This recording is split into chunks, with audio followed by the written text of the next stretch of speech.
Here we go, mental health advocates. It has been a while since I had a welcome back episode, and there is no one better than Michael out in Louisiana. He first joined us, I want to say, maybe about a year ago or so. Yeah. He's been on Writing with Authors. He had an incredible episode here. He touched on everything from depression, anxiety, coming out, meditation. He talked about it all. And now this time we were just talking behind the scenes. He's already got another book that can help everybody. He's done some stuff with his practice and so much more. We're going to talk about some things he learned during the pandemic about his mental health, some of his favorite things to do for his mental health, some advice for you if you are having a tough time, and maybe some things he's working on. Like I said, he's up to a lot. Welcome back to a mental health break. This is Vincent A. Lancey. And again, I am excited to bring back Michael because of his passion to help others and break mental health stigma. Michael, thank you for taking the time to come back. You're welcome. It's always fun to be back. Yes, we just passed. We're talking Hurricane Ian. Both Louisiana and Florida tend to get hit sometimes, and we're both still with us. No major damage, which is great. Everyone listening on, I hope everything went okay for you and you prepare well for this next storm. Unfortunately, I don't think it's the last one, but we can hope for the best, Michael. I know. I know. They're Doing uh, the prep. they're not fun, that is for sure. It was like COVID times again. I'm in the grocery store aisles. There's no water bottles. There's no toilet paper. And I always think to myself, the people that buy 38, 40 toilet papers, what are you, how long is that going to last you? You buy all the, like, how long is that going to really last you that people can't get it now? Right, right. Mm, Hey, Uh, I wore one of my new self-help personal growth t-shirts for you today. I love it. Yeah. Grow through what you go through and stick around to the end of the show. Michael's going to tell you where to find all of his awesome books, merchandise. He really has a lot to offer in his sphere. At Tampa Counseling and Wellness, we want to remind you that it's okay to not be okay. Reaching out for support and asking for a little extra help can be overwhelming, but everyone deserves a safe space to heal. We're so honored to be that space for Florida residents. If you want to learn more about our services or you'd like to set up a free consultation with one of our clinicians, you can call or text us at 813-520-2807. We're looking forward to growing with you. But while we're talking about Michael, let's stay on him. During the pandemic, we had a lot of ups and downs. There was no doubt about it. It was challenging times for everybody. What is something you learned about your mental health during these lockdown pandemic times? When you kind of ask that question, like some immediate things popped in my head. So I tend to just kind of go with that. Yes. and then see where that goes. But I go outside a lot. Like I like being outside. When I was in my worst with anxiety and depression, nature was like my saving grace. And I started meditation in that same period. It was kind of early 90s. I was finishing up with grad school in the late 80s, beginning my own thing. And, my background is in social work, and I was working in psych hospitals at that time. But I was actually going into my own therapy at that time. It was like I just knew things should be better, and they weren't. Right. And so it's like, well, if you're going to be a therapist, you just shouldn't go through, right? It'll only make you better. And to me, it's always a good criteria. But I've always been fascinated more by alternative healing processes, and I've not always been a fan of like medications and stuff like that. To me, they definitely have their purpose and time and place. Of course. Yes. I'm not saying a no to it across the board, but to me, it's a last resort kind of thing. It's like, okay, I've tried everything else, and now, but spirituality has always been big, and I've studied different types of spirituality. I was raised Catholic, but I wanted more. And I was into kind of a Native American piece then, and I've always loved nature, and I grew up on a farm, and so I was starting to meditate, a process called centering prayer, but I would go in this little grove of trees that was on the property. I was renting a room from a friend of mine in her house, and I'll always remember, like, I would just feel the anxiety. It's like if you've ever had real bad anxiety, it's like you're just it's, and not in a good way, No. And I remember I would go and meditate, but I would sit my butt on the ground in this little grove of trees. And the moment I would like make contact, I could just feel myself. It was just like it would just dissipate. Mm-hmm. And when COVID happened, I walk my dogs every day, a couple of times a day, and it was just I was outside more. It just seemed like than always. Right. And one of the things that I noticed, and it actually was to me, it was helpful during the pandemic, was there's a few of us who we walk our dogs, so we always see each other. You know, the walkers and the dog walkers, you always kind of see each other. All of a sudden, though, there were all these people walking and biking, and I'm like, who the hell are they, and when did they move in to the neighborhood? You know, it's like I've been here for years, and I've never seen you before, and it was just fun to actually see more people out. And one of my neighbors, she has 3 kids, and she's just a great mom. And they started doing artwork projects on the front porch. And then she hung this clothesline along this, they're on a corner in the side street. And she would just clip the kids' work. And every day when I would walk my dog, it was like I got to just go and browse the art. But it was those were like, they were meaningful moments during all of that. It was, there was distance and there was, protocols and all that, but there was this piece of it that I don't know, those really struck out when you mentioned the pandemic and my mental health, and I always remember just how good just seeing those kids' pictures, something simple, and I think sometimes I was thinking about this morning, when with depression, things like that, I think one of the worst things is we let our feelings really decide everything in those moments because we feel very victim to it, stuck in it, And I think one of the worst things we do is we quit deciding. There was something about that. Is like, I have to decide, how do I want to feel today? I have to decide I want to feel better today. And it doesn't mean I'll feel great if I'm really feeling depressed, but if I don't make a decision about it, I'm just going to stay victim to the feeling of I'm stuck in, and the neurology that's going on around it. And there's something about just deciding to feel better. And it's like just the decision I want to, right? And see where that leads you, and what next step does that lead you to? And sometimes just thinking the thought and making the decision. I'm going to decide I want to feel a little bit better today, and just see where that goes. But if I never make the decision about my feeling, then I'm going to just be victim to however it is. And it's one of those, to me, if we want to get good at something, we practice it, right? I love that. If I want to get good at an instrument, a sport, anything, I just have to practice it. And I'm like, well, we don't really practice our feelings on purpose. But we could. It's like, I'm just going to practice a little bit of, I did an experiment, and I know I'm kind of rambling, but they all kind of relate. Don't even worry about it. Keep on going, Michael. I did an experiment. It's going to be a chapter in my next book. And it was, what would be fun to do today? Right. And that was my new question. And I was like, I'm going to ask it every day, and I'm going to ask it for an entire week. And I'm going to listen to my intuition, and I'm going to do whatever that is.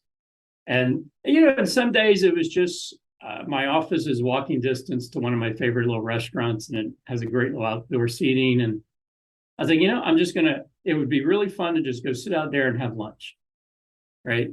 And another day both my husband and I were off, and it's like, within about 40 minutes, there's this cool lake, and it's on a campground, and you could just go have a picnic. And I was like, let's just pack up a cooler, pack up some sandwiches, bring a couple of chairs. We'll drive out there. We'll spend a few hours by the lake, and then we'll come home. And it didn't cost much of anything. We already had everything at the house. I love everything you said here. And the thing that stuck out in the beginning was The power of a wave. During the pandemic protocols, you can't high five, hug, this, that. You're walking down the street just finding peace, seeing new people. Think how powerful that wave is in such dark times. Someone's waving at you. Yeah. Yeah. I really love that you even said just deciding to feel better and see where that takes us. We just have to take that leap outside our comfort zone. We've done that in different scenarios in our lives. I challenge everyone listening on to take that step, not being a victim to your feelings, listen to your intuition. Michael is on fire today, offering out all the help. But now we're going to ask for some more help, Michael, for everyone listening on today. What are some of your favorite things to do for your mental health? Something that is good for your mental health? You know, if I'm honest, I really have to remember, like, go do something fun. I'm in the same boat. I don't do it enough. I need to. There are people in my life, they're very wired that way. And, and I'm just like, but I have to remember to do it. And it's not like my life's good. And that's not like, but it's like to deliberately think about, no, just what would be something fun.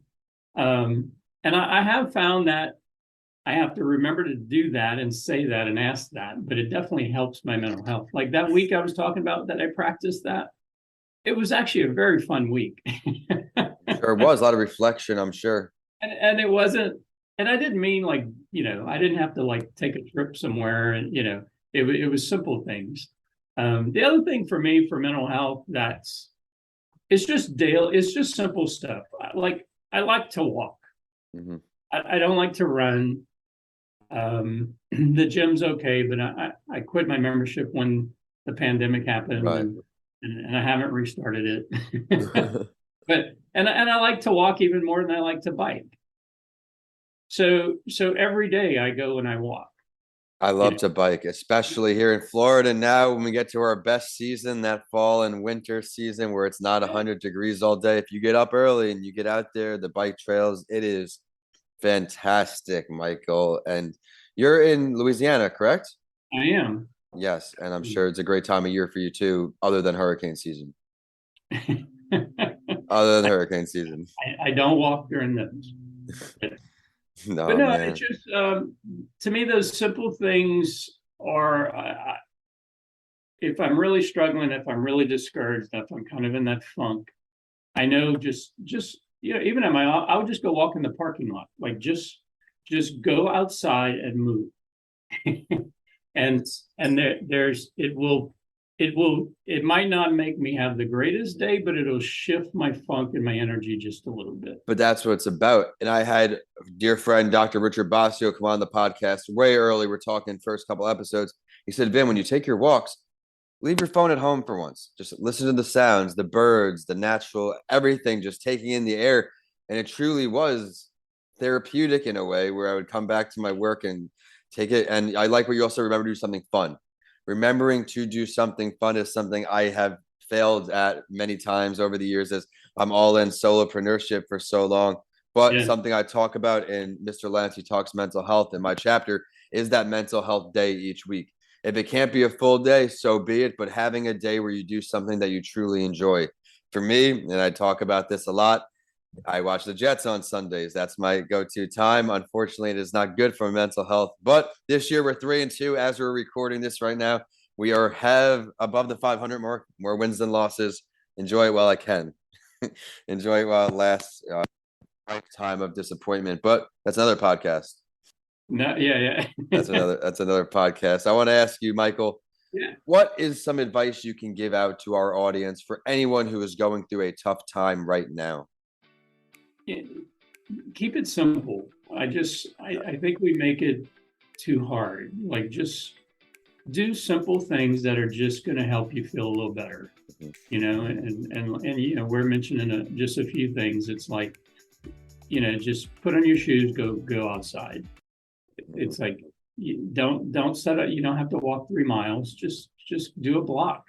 But just keep baby steps. Yes. Like if you're watching like a lot of crap on TV, go put it on Whose Line Is It Anyway? It's it's improv. They're hysterical. It's like I can't watch that show and not feel better at the end of 30 minutes. It's like put a comedy on purpose, right? It's just It's sometimes if your own mind is your worst enemy, if I go watch a comedy, it forces me to focus on something and it'll pull me out of it a little bit. Be intentional. Yes. And it's just, if you just shift a little bit, there's a whole different line of thinking there, Mm-hmm. and now you're in a better place to deal with whatever it is you're dealing with. Very So well said. Keep I going. think Yes. simple things, keep it simple. But what's going to help me just shift? The other thing, I'm big on meditation. I use it for everything. and when I'm really in a funk, I'll increase my meditation times. And it might just be 5 minutes here and another 5 minutes here, but I do find it's just enough. It just shifts me. I will say, if your negativity in your head's going strong, Mm-hmm. guided meditations are best at that time because it helps you focus on something to get you to a different place. Versus like centering prayers about being in silence and returning to that. Well, what I will say is you made a great point there. Not everybody needs to meditate for an hour, 10 minutes, 5 minutes. Everybody is different. I had unrealistic expectations when I started meditating. I don't do it frequently. I've used different forms of mental health improvement methods. And that's another message that what works for some, other people don't love this, that. I thought it was some miracle drug meditation I'm going to do and just come out. But I learned that I can train myself to move away from thoughts and the power to walk away. Things. But before I let you go, Michael, I'm going to have to put you on the spot here. Yeah. Big meditation guy. What are some of your favorite benefits of meditation for everyone out there that does not meditate right now? If you use your breath and your heart, right? If I purposely sense my breath here, and so what it does is it interrupts negative thought. So if you really are, and I purposely sense my breathing, when I sense my breathing, I'm not thinking. So if your negativity is running, it's like a 150-mile-an-hour car and it's gotten away from you, just sensing my breath and my heart will slow that down. But so part of the benefit for me is it will slow the momentum of negative thought going on. Mm-hmm. Just a 2 minute will just sort of reset me in a way. It's like I just kind of get centered again. I'm less pulled by whatever was pulling me. And I just feel a little clearer, and I can okay, what do I want to do next, or what's the best thing? I love that. And even if I'm feeling sick, like I feel early signs of sinus infections or something, and I increase my meditation time, I've literally had enough experiences where it really interrupts the infection process. Really? Like it boosts your immune. Well, when you meditate, your cells are hanging out in an improved energetic state. Well, your body, your cells, your immune system, all that exists in those emotional states. And if I'm in a state of stress all the time, then my cells are always hanging out in that place. My immune system's hanging out in that place. My biology is. But when I meditate and I do things like that, now I'm letting my cells and my immune system hang out in an improved state. And so by the nature of that, and there's tons of research on how it improves mental health and physical health. But I experiment on me all the time. So thank you, Michael. I knew you would give us some great feedback on that. And overall, another great episode. If you missed his first episode, be sure to scroll down in the episode description. I'll have his link there. I'll have his link for his writing journey in there as well. He gave a lights out testimony on writing with authors to help all you writers out there. But before we find out his contact info, normally, as you know, Michael, we do the Spotlight Story where we look into the mental health of someone famous to let you know that you are not alone, listeners. But since he's already been on the show, for today, I'm going to ask him to shout out anyone else who is helping break mental health stigma, anyone else in his circle that is doing great work for mental health. Great work for mental health. My background is in social work, and there's just a local national association of social workers chapter. And every city and state usually has one. Okay. And so they always offer these free workshops, most of them anyway. So in your area, just to look for that National Association of Social Workers and love that. See what kind of free workshops. Like there's there's one coming up on grief around children's grief, right? And Very important. there was another one a week ago on sex addiction, and I'm going to do one in November on using your breath and heart to meditate. And so anyway, so just reach out to those because there's some free things out there. Absolutely. And now, of course, Michael, where can we find you? All things Michael, your website, books, anything. Website, createwithconsciousness.com is kind of where everything exists. It needs some updating, but it's where everything exists. And it's also a way to reach me. But email is Michael, Michael, at createwithconsciousness.com. And then the other website I have is divinedirt.net. And that's where I use my writing and my photography to create inspirational products, kind of like the shirt and mugs and that kind of stuff. I'll have to make sure to do some video clips for this show because he's got his gear on. He's got everything he's created right there. A true entrepreneur. Not only does he have his practice, but he's got the books. He's got it all. Michael, thank you again. And I look forward to seeing your continued success. Please keep me in the loop when your next book comes out so I can bring you back on Writing with Authors. But until then, I am signing off here in Tampa. Michael, have a great day. Thanks, man.